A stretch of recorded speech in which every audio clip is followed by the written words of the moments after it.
Hello everyone, and welcome to the Angel Chronicles, episode 6. To be honest, I really don't feel like doing this tonight. Because you, Lilith, let me be honest, I feel you do not take me seriously when I go full sarcastic. Don't take my feelings into consideration. Oh my god, no one was there for me, and when I was a kid, my best friend's mom smelled like macaroni and cheese. Oh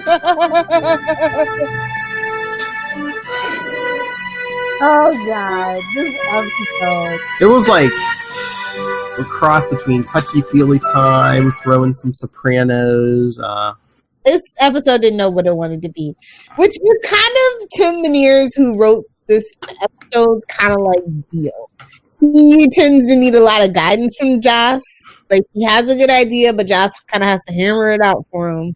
But I do feel like this got lost in translation. I would have rather focused on just kind of like the mobster thing than That's what I was thinking. I remember the first time I watched this, I'm like, boy, wouldn't this be interesting if like the only thing in this episode that was like supernatural was like Angel, if like he like helped Kate deal with like regular criminals.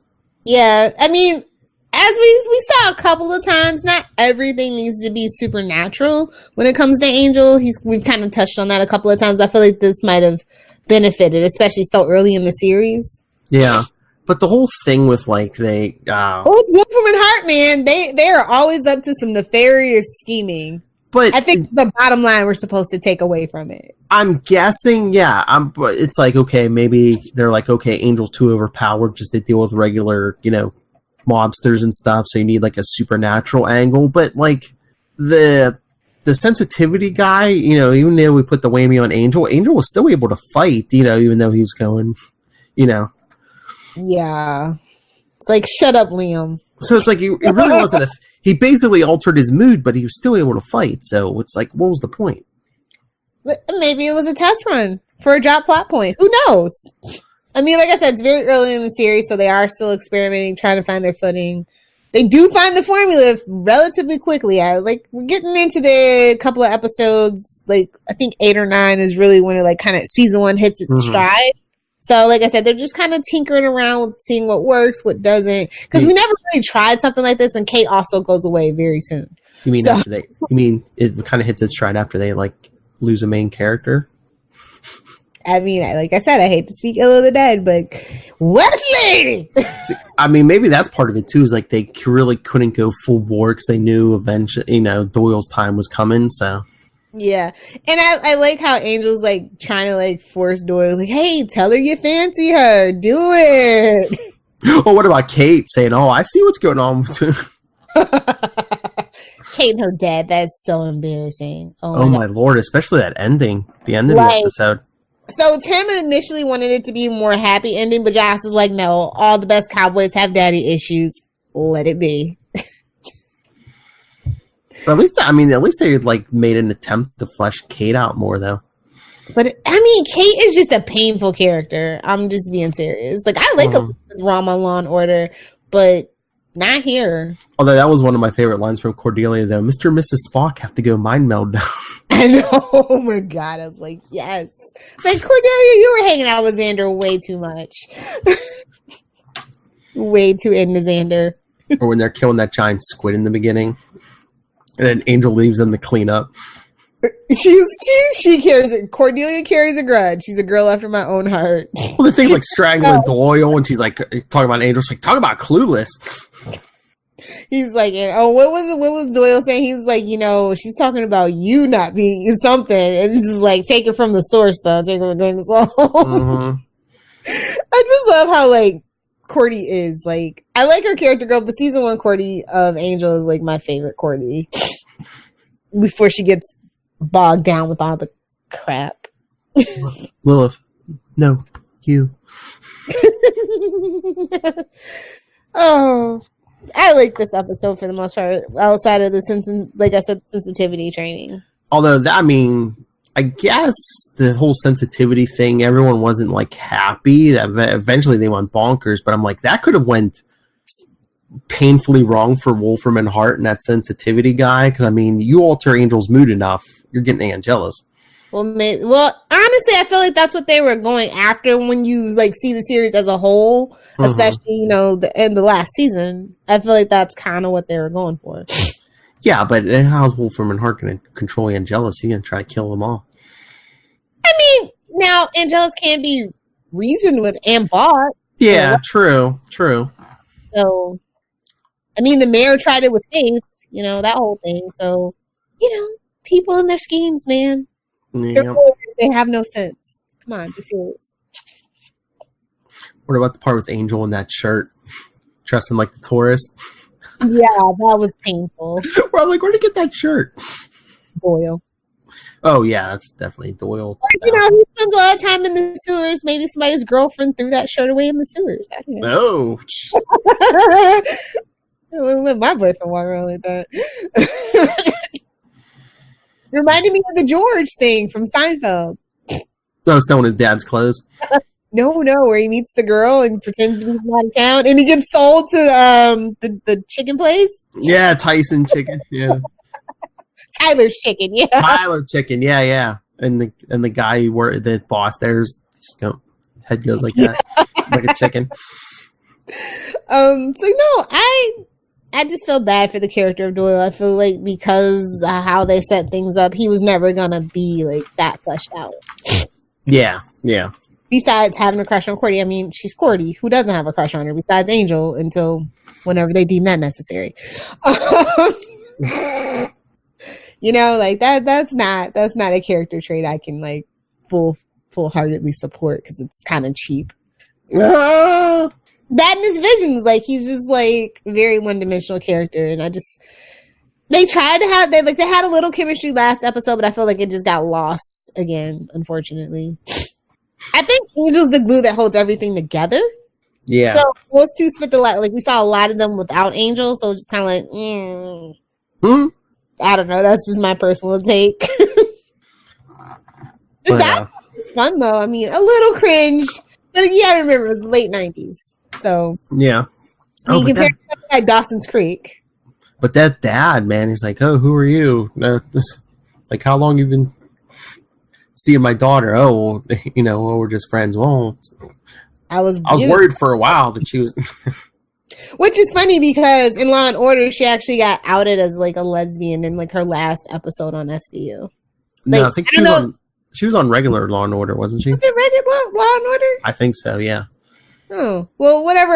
Whichever one it was. Mm-hmm. Oh, really? Yeah, she got outed as a lesbian. That was her very last episode. I'm just like, which it's weird because it was like in the early 2000s where shouldn't have been that big of a deal. I don't know. Probably depends. But yeah, anyway, like I just feel bad for Elizabeth Warren. Like, you know, they wanted to do something more with Kate, but I don't know if it was her schedule or they just decided to go a different way, or that, you know, maybe the actors didn't get along. Because I know I never really felt chemistry between those two. The dreaded chemistry word. I know. But no, like I never felt like a spark. But then, to be fair, I never really felt a spark between him and Sarah Michelle Gellar. So yeah. I don't know if it was like the creepy old dude factor that I was always in the back of my brain, or like, girlfriend, stay away from that. Oh, you love creepy old dudes. Not creepy. No. Anyway, so yeah, I don't know. I just felt bad for I just wonder what they wanted to really do with Kate. Because I mean, he can't really deal with low-level criminals. That's a waste of his time and talent. That's not what the powers that be really want. Yeah, but I mean, when's the last time we even got a vision from the powers that be? Because did Doyle even get a vision last episode? He didn't get one this episode. Yeah, you're right. Was episode 4 the last one, or did he even get one then? 4 was the last one, I think. Okay. So yeah, I mean, there's at least 2 episodes. He didn't get one. Well, because the plot didn't demand it. It wasn't. Well, yeah, true. So, the clothes. Oh my god! Like I was just like, oh my god, I had that exact shirt Cordelia's wearing. Oh my god. Oh Lord, high-waisted jeans. Like, oh my god, without a flare. Like, oh god, the late '90s were just so. Were you a Cordette? Did you dress exactly like her in 1999? Actually, I had so many clothes that looked like Buffy, especially like the notorious knee-high Nine West black boots that she wore like all the time in season 3. Like I had those. I had a couple of Buffy things. I didn't really dress like Courtney though, but I had a couple of her like angel ensembles, and I'm just like, just by accident, I'm just like, oh. That's all right. That's all right. I had a black trench coat for a time. I had a black trench coat, but it wasn't leather, but it was Yeah, neither was mine. No. Mine was for Smallville, obviously. That's the last time I had a black trench coat, because I actually like the black trench coat. Look, one of my faves, way better than Red Blue Blur. Just saying. It's more like a cape. It's closer to a cape. And you know, I'm a sucker for the black resurrection suit. So that's what I thought that was an homage to. True. Anyway, you know what? We got more OJ references. No, not OJ trial references. Mark Furman. Yeah. I feel like I was like, dude, it was like 5 years ago. Let it go. Let it go. Well, I mean, it was literally the trial of the century up until probably like Casey Anthony or whatever. I think that was the next thing that really got America's attention. I mean, trial of the century, and you're only like 4 or 5 years out. I mean, I don't know. I mean, I guess things did move slower back then, even though they did have CNN. And I think, you know, if you want to point to like courtroom stuff and like, you know, injustices and stuff, that was the thing most people knew, you know. It wasn't out yet, so yeah, I guess. That was the biggest thing, yeah. Or anything like that. And they're in LA, so I get it. True. It's just like the Batman stuff, though. It's like, time to let it go, babe. Ah! Leave the grappling gun. Well, season 1 was the most grounded. Yeah, and like I said, they did the neo-noir thing, which kind of makes sense to kind of reference Batman, because neo-noir and pulp kind of go together. Mm-hmm. So, I get where they were going, but I like when they came into their own thing and everything gelled. Oh, yeah, that's what I was thinking. Yeah. Season 2, I think, is where it really took off. Oh, yes. Yeah. But I was watching this, I think, was it the beginning when, like, Kate's chasing down that guy? I'm like, man, they shot this really... Maybe it's just the DVD, but I'm like, man, they shot this pretty dark. Well, they probably had to cover up the stunt person running. Probably. Usually when it's dark and shaky cam, like I've learned this from Arrow, it's probably the stunt double. Just a thought. Because no, like I just remember like Halle Berry when she did the Bond film, she said she just tried to do a really simple stunt of chasing the plane, like she just couldn't do it, so they had to have a male like stunt do it. Oh come on, Tom Cruise does his own stunts. He's like what, 60? Well, he also bought the studio so that he could keep making Mission Impossible films, so he could keep doing crazy stuff like that. Just saying. You have to get with all that money. I don't know, feed the poor, but must be nice to have money. I'll let you know. Oh my. One of these days. I told you I'm working on my little rap persona. Thank y'all for that. Hype me nerds. Look for it. See, you gotta follow us on Facebook to get that joke. Fight Me Nerds followed up by Mark Harmon Can Get It. You know what? Mark Harmon Can Get It might be the first single. Oh, Mark Harmon Can Get It. You know what? David Boreanaz can get it too. Oh, good Lord. He can get it too. James Marsters can get it as well. Don't leave Charisma Carpenter out of there. She can get it too. Nah, it's a party. Actually, about Amy Acker is like, I mean, she would go first. Just saying. Anyway, I just show up and look pretty and spout big words, and then I'm done. It's true, or something perverted, and then I'm done. I was going to say, so you can substitute that big word thing. Let's see. What else can we talk about? No, I just found the ending was really weird. Yes. But then it's like Angel, and I can't really think of it. When I started to think about it, outside of like Room with a View, what was like a happy ending episode, especially in season 1? Yeah, I mean it was. Like the victim gets saved, but it's still kind of like. Well, I think the cycle of they're still poor, they're still struggling. Well, I think it was that struggle too. It's like you want to tell the story of this tortured vampire, so you can't go too happy with any ending. Yeah. And I don't know. It just seemed to me, maybe I'm wrong, but the stuff with Kate, like they had planned to like do more with her. She was definitely supposed to be a love interest in something felt. Yeah. That's just clear as day. Like, they kept revisiting, like, ooh, maybe it'll get, no. I don't think that we needed to do any time at LAPD, but like if they were going for that more neo-noir, private dick and, clashes with the, the local PD stuff. So I could see maybe that's where they were going with that. Mm-hmm. We'll never know unless, Joss Whedon, Tim Minear, who else? Seth Bruce Green. You guys come on. Oh, she's serious. She's getting up on that mic, man. She's calling you out. Yeah, we need some peoples to answer some questions. You know who my dream guest for this podcast is, though? Who? Gina Torres. Who? Gina Torres. Oh, okay. Plus, Firefly Brown Coat. Oh, so anyway, this episode's a solid B-. I give them props for still trying to experiment and see what they can do and what they can get away with. Like I said, I really like the Wolfram and Hart Foundation. Like, it feels like every episode we're kind of like, one way or another, we kind of get that they're kind of checking in on Angel, and we don't quite know why. But it wasn't Lindsay. It was just like some underling lackey who... I feel like that was the whole firm's project, is like to turn Angel evil. Like, that was my headcanon. Oh, that was the bonus everyone was fighting for. Yeah. Because it kind of seemed like that, especially once we meet like Lila and stuff, and we like really see like all the like the underpinnings of Wolfram and Hart.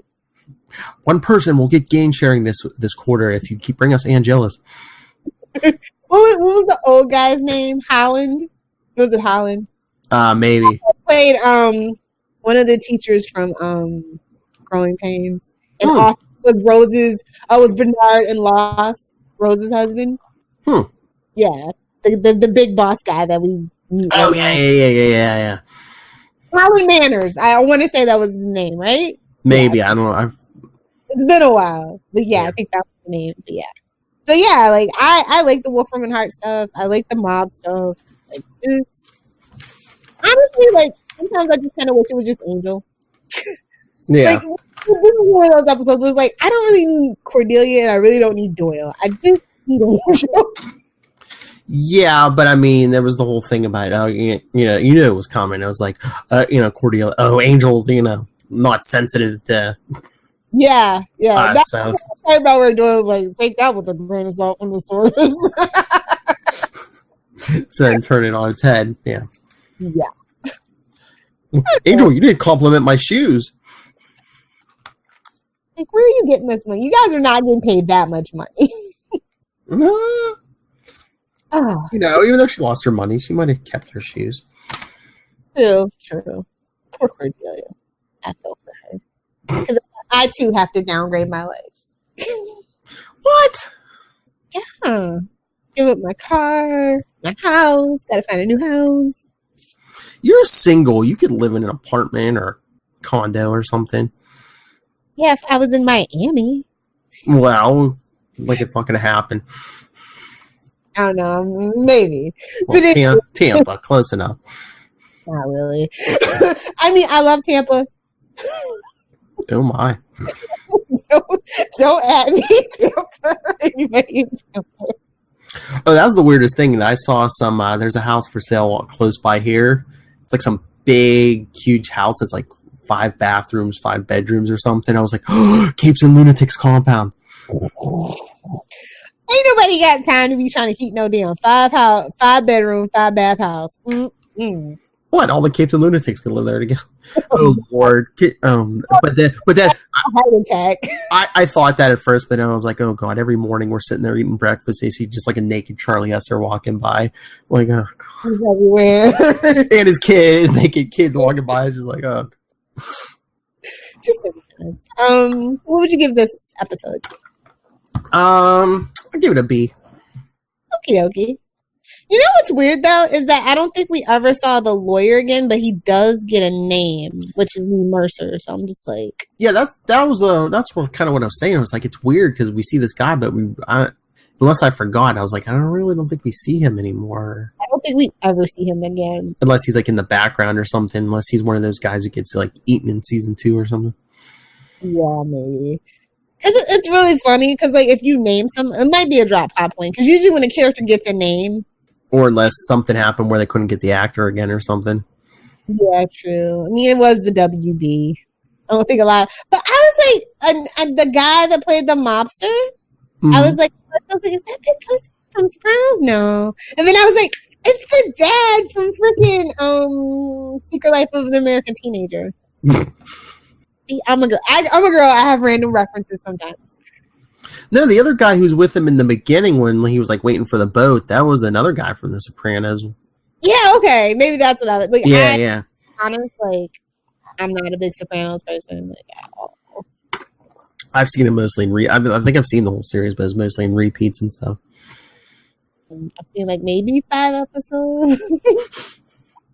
like when it comes to HBO, it's like it's The Wire and Oz. Like I could not relate to Sopranos. So. No Boardwalk Empire?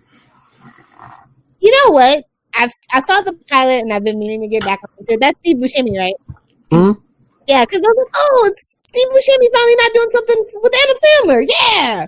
Yeah, man. I totally forgot about it. And then there was like a whole big thing during like one of the seasons. It was just like, okay, I'll wait for that to settle down. But yeah, I've been meaning to get back to it. Yeah, he's like the big gangster guy, and it's like, what is that? It's like right? What? Is that the one where they're in Atlantic City? Yeah, is it before the Depression or around the Depression? Some it's like old timey like that. In one of the seasons, they even bring in that Charlie Cox who plays Daredevil. Oh, okay. Yeah, definitely catch it then. Random. Sorry, guys. Do you have a favorite scene? I don't know. A lot of the sensitivity stuff and just, Well, he left out the prisoners, bro.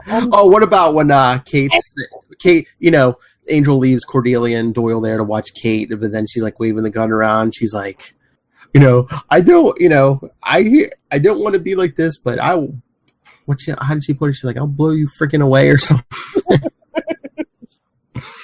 Yeah, like I don't know what the message is supposed to be, like, because this is the thing about Buffy, like the monsters and all the morals and stuff, they kind of go together. But with Angel, it's kind of like, not that it's subtle, it's just that sometimes it's just like, what was the point of that? Mm-hmm. Too much emotion, not enough. What? I don't know. You need to find a balance on your emotions. Not, don't keep them bottled up, but don't go full. Don't go full blathering idiot. Okay. Yeah. I mean, I guess that's an adult lesson we need to learn. Maybe. Or maybe they're teaching the teens, Well, I know they teach teens sex is bad. They